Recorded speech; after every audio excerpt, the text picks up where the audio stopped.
Product of electrolysis की बात कर रहे थे अपन, डिटेल अपन देख ही चुके हैं सारी। इसे बता दिया था आप लोगों को कैसे इलेक्ट्रोलाइसिस किसका होगा, कौन कैथोड पर, ऑक्सीडेशन, रिडक्शन, ये सारी अपने को ध्यान रखना है। चलो ये भी बात कर ली थी अपन ने। इफ़ इनर्ट इलेक्ट्रोड है तो क्या होगा, रिएक्टिव इलेक्ट्रोड है तो क्या होगा। Product depends on different oxidising and reducing species present. कौन कौन सी रिड्यूसिंग स्पीसीज है और कौन कौन सी ऑक्सीडाइजिंग है उसके ऊपर भी डिपेंड करते हैं प्रोडक्ट, वो अपन ने देखे डिटेल के अंदर।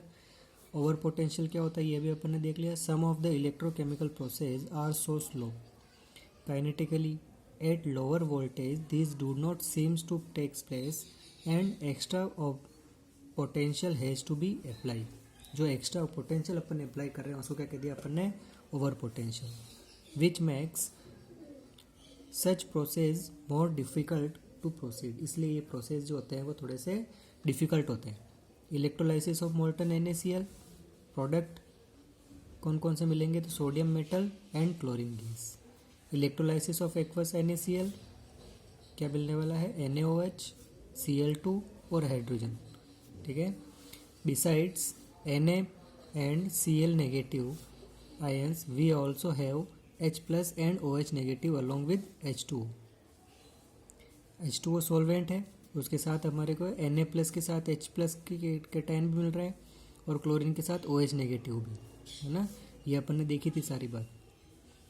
कैथोड के ऊपर कौन सा कंपटीशन होने वाला है, तो Na प्लस के और H प्लस के बीच में कंपटीशन होने वाला है, ठीक है। इन दोनों की वैल्यू अपन ने यहाँ पुट कर रखी है। Higher value of E negative is preferred so the reaction cathode, higher value किसकी होगी, तो हायर वैल्यू वाली रिएक्शन प्रोसीड होगी। और एनोड के ऊपर कौन सी रिएक्शन होगी, क्लोरीन का ऑक्सीडेशन या H2O का ऑक्सीडेशन, इन दोनों में से कौन सी होने वाली है, तो लोअर पोटेंशियल के अकॉर्डिंग तो ये होना चाहिए, लेकिन इतने पर चालू होती नहीं, अपन ने बात कर रखी है ये 1.48 पर स्टार्ट होती है, तो लोअर पोटेंशियल इसका हो जाएगा, तो एनोड पर ये रिएक्शन होगी। The reaction at anode with lower value of E negative is preferred but due to over potential of oxygen, over potential दिया अपन ने तो oxygen is preferred. So net reaction कितनी हो जाएगी, NaCl का अपने को इतना डिसोसिएशन करवाया अपन ने, कैथोड पर ये रिएक्शन और एनोड पर ये रिएक्शन, ये होगा यहाँ पर over potential of oxygen first is not preferred, है ना, क्योंकि फर्स्ट वाली over potential of oxygen first is preferred, first is preferred, ये फर्स्ट प्रीफर्ड है, ओके। नाउ ओवरऑल रिएक्शन, ये overall reaction NaCl plus H2O, Na plus OH negative, hydrogen gas और Cl2, तो Na plus और OH minus तो आपस में reaction करके ये रिएक्शन बना लेंगे, ये प्रोडक्ट बना लेंगे, तो ये अपना product of electrolysis complete. Now next part है आपके batteries. When more than one cell connected in series, batteries किसको कहते हैं अपन, जब कभी भी एक से ज़्यादा सेल अगर सीरीज में कनेक्टेड हो तो उसको कहते हैं अपन batteries. Source of electrical energy, ये अपना सोर्स ऑफ इलेक्ट्रिकल एनर्जी है। लाइट प्रोवाइड कर, लाइट वेट होना चाहिए बैटरी का, कॉम्पैक्ट होनी चाहिए, छोटी होनी चाहिए। वोल्टेज शुड नॉट वेरी, इसका वोल्टेज जो है वो टाइम के अकॉर्डिंग चेंज नहीं होना चाहिए। दो तरह की होती है, एक तो है प्राइमरी बैटरीज और एक है सेकेंडरी बैटरीज। प्राइमरी बैटरीज किसको है, जिसको अपन केवल सिंगल टाइम यूज़ कर ले सकते हैं, एक बार काम में लिया और फिर अपन बाद में बार बार उसको काम में नहीं ले सकते हैं। रिएक्शन अकर्स ओनली वंस, एक बार ही रिएक्शन होती है। कैन नॉट बी री यूज्ड अगेन, जिसको बार बार यूज़ में नहीं ले सकते। प्राइमरी सेल के दो एग्जांपल है आप लोगों के, ड्राई सेल और मर्करी सेल। सेकेंडरी सेल के भी दो एग्जांपल है आप लोगों के, एक तो लेक्लांसे सेल, लेड स्टोरेज बैटरी लेक्लांसे, और एक आपके निकल कैडमियम सेल। क्लियर। अब इसकी आप लोगों को क्या करना है, तो आप लोगों को पहली बात तो ये डायग्राम याद होना चाहिए। Number second, which one is anode and which one is cathode, ये आपको ध्यान होना चाहिए सेकंड नंबर। और थर्ड, ये रिएक्शन ध्यान में होनी चाहिए कि उसके ऊपर रिएक्शन कितनी होने वाली है। क्लियर। ड्राई सेल को दूसरा नाम कौन सा बोलते हैं? लेक्लांसी सेल। लेड स्टोरेज बैटरी को लेक्लांसी सेल नहीं कहते हैं ना, लेक्लांसी सेल ड्राई सेल को कहते हैं। इसमें एनोड क्या है, कैथोड क्या है, ये अपने को पता होना चाहिए। कैथोड है कार्बन की रोड जो इस सेंटर में है। एनोड कप, जिंक का कप है वो एनोड की तरह काम कर रहा है। और MnO2 कार्बन ब्लैक और NH4Cl ये आपके इलेक्ट्रोलाइट है। इनकी बहुत ज़्यादा डिटेल आपको ध्यान में नहीं रखनी है, केवल आपको लोगों को डायग्राम, एनोड, कैथोड, इलेक्ट्रोलाइट कौन है वो, और ये रिएक्शन क्या हो रही है वो। एनोड के ऊपर ऑक्सीडेशन होगा जिंक का, और कैथोड के ऊपर रिडक्शन होगा MnO2 का, अमोनिया गैस आउट हो जाएगी। Clear? Now mercury cell used in low current device. छोटा सा सेल है जो आप लोगों ने देखा हो तो आपकी वॉचेज़ में जो काम में आता है वो सेल इसके अंदर काम है। ये है मर्करी सेल है।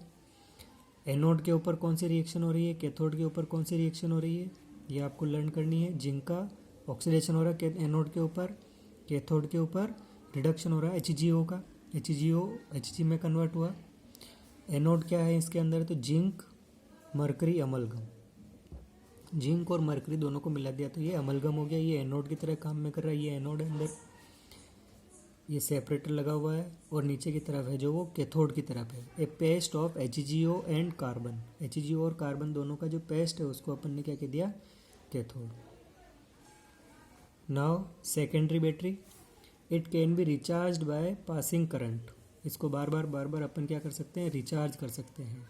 It can be used again, इसको बार बार अपन काम में ले सकते हैं। Lead storage battery automobiles inverters में काम आती है। एनोड क्या है, तो एनोड में इसके अंदर लेड की रोड होती है, लेड है। कैथोड क्या है, एक grid of lead packed with PbO2। इसके अंदर कैथोड की ग्रिड है, ये प्लेटें लगी हुई है अंदर, ये प्लेटें, और पैक्ड विथ किसके साथ है, तो PbO2 के साथ। इलेक्ट्रोलाइट क्या है इसके अंदर, 38% ऑफ H2SO4। इसमें दो रिएक्शन याद करना, एक तो डिस्चार्जिंग की और एक चार्जिंग की। डिस्चार्ज यानी कि जब अपन इलेक्ट्रिसिटी यूज़ करेंगे तब, तो एनोड के ऊपर ऑक्सीडेशन होगा, ये रिएक्शन चलेगी। कैथोड के ऊपर PbO2 SO4-2, क्योंकि H2SO4 का सोल्यूशन ले रखा है अपन ने, 4H+ और 2 इलेक्ट्रॉन यूज में होंगे और PbSO4 बनेगा। ठीक है। डिस्चार्जिंग के अंदर एनोड और कैथोड दोनों के ऊपर जो प्रोडक्ट बन रहा है वो PbSO4 और PbSO दोनों में PbSO4 बन रहा है। ये रिएक्शन तो हुई डिस्चार्ज की। अब ये चार्ज होने की, तो चार्ज जब होगी कंडीशन, तो चार्जिंग की कंडीशन में ये अपोजिट रिएक्शन हो जाएगी।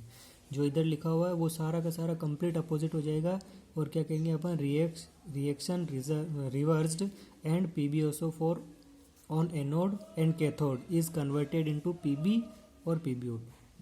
क्लियर? तो PbSO4 जो एनोड के ऊपर है वो Pb के अंदर कन्वर्ट हो जाएगा, और कैथोड के ऊपर PbO2 के अंदर कन्वर्ट हो जाएगा। तो वापस से रिएक्शन कैसी हो जाएगी, यहाँ पर प्रोसीड होगी। अब इसके अंदर ध्यान ये रखना है कि यहाँ पर एक साइड प्रोडक्ट निकल रहा है H2O। तो H2O जो है वो रिएक्शन के अंदर और आउट हो रहा है। तो इस रिएक्शन के अंदर ये जो H2O निकलने वाला है ये वेपर की फेज में बाहर आउट इवोपरेट होता रहता है। तो H2O जब इवोपरेट होगा तो हमारी बैटरी जो है वो उसके अंदर H2O कम हो जाएगा। इसलिए अपन बार बार इस बैटरी के अंदर क्या करते हैं, इसको वाटर से फिल करने का काम करते हैं। नेक्स्ट है निकल कैडमियम सेल। आप लोगों ने देखा कैमरामैन वगैरह यूज़ में लेते हैं इन सेलों को। ये भी वापस से चार्ज कर सकते हैं। क्या क्या है इसके अंदर, तो पॉजिटिव प्लेट है, एक सेपरेटर है बीच में, और एक नेगेटिव प्लेट है। ठीक है। ओवरऑल डिस्चार्जिंग रिएक्शन क्या है इसके अंदर, तो कैडमियम निकल हाइड्रोक्साइड का यूज़ में लेंगे इसको, दोनों की रिएक्शन ओवरऑल रिएक्शन बता रहे हैं अपन। तो कैडमियम का तो हो गया ऑक्सीडेशन, और निकल हाइड्रोक्साइड का हो गया रिडक्शन। तो ये डिस्चार्जिंग की रिएक्शन है। जब चार्जिंग की पूछेंगे तो इसकी जस्ट अपोजिट हो जाएगी। प्राइमरी और सेकेंडरी बैटरी के अलावा आपके एक फ्यूल सेल भी है। ये फ्यूल सेल क्या है, तो ऐसा फ्यूल सेल डिज़ाइन किया हुआ है जिसके अंदर अपन एनर्जी को कंबशन करके the energy of combustion directly into electrical energy, combustion की जो एनर्जी है उसको डायरेक्ट कन्वर्ट करते हैं अपन इलेक्ट्रिकल एनर्जी में, जिसको कहते हैं अपन फ्यूल सेल। यानी कि इसके अंदर फ्यूल अपन डालते रहते हैं और इलेक्ट्रिसिटी जनरेट करते रहते हैं। कहाँ कहाँ पर काम आता है, तो used in Apollo space programme, जितने भी स्पेस प्रोग्राम है वहाँ पर काम आता है, क्योंकि इसके अंदर से H2O जो है वो साइड प्रोडक्ट के रूप में बाहर निकलता रहता है। साइड प्रोडक्ट में वाटर निकलेगा बाहर, तो वाटर ड्रिंकिंग पर्पज़ में भी काम ले सकते हैं। एक तरफ से अपन H2 डालते हैं, एक तरफ से ऑक्सीजन डालते हैं, बीच में ये एक्वस इलेक्ट्रोलाइट है ना। और जब इन दोनों की आपस में रिएक्शन होगी तो H2O बनेगा एनोड और कैथोड के ऊपर, और इलेक्ट्रिसिटी जनरेट हो जाएगी, जिसको अपन इलेक्ट्रिसिटी की फॉर्म में काम में ले सकते हैं। और H2O जो है वो ड्रिंकिंग पर्पज़ में काम ले सकते हैं। कैथोड के ऊपर रिएक्शन, ऑक्सीजन का रिडक्शन होगा, H2O 4 इलेक्ट्रॉन लिए 4 OH माइनस में कन्वर्ट हो गया। एनोड के ऊपर 2H2 प्लस 4 OH ऑक्सीडेशन होगा, 4 H2O plus 4 electron. Overall reaction 2H2 O2, OH से OH कैंसिल, और ये बच गया आपका H2O। क्लियर? ये शायद बैलेंस नहीं है, यहाँ पर 2 लगा तो ये रिएक्शन बैलेंस हो जाएगी। ओके, ये हुआ आपका फ्यूल सेल। अब आप लोगों के एक टॉपिक बचेगा इसमें, कोरोजन। वो कोरोजन या तो मैं क्लास में पढ़ाऊँगा या फिर मैं नेक्स्ट पार्ट में पढ़ा दूँगा। Thank you.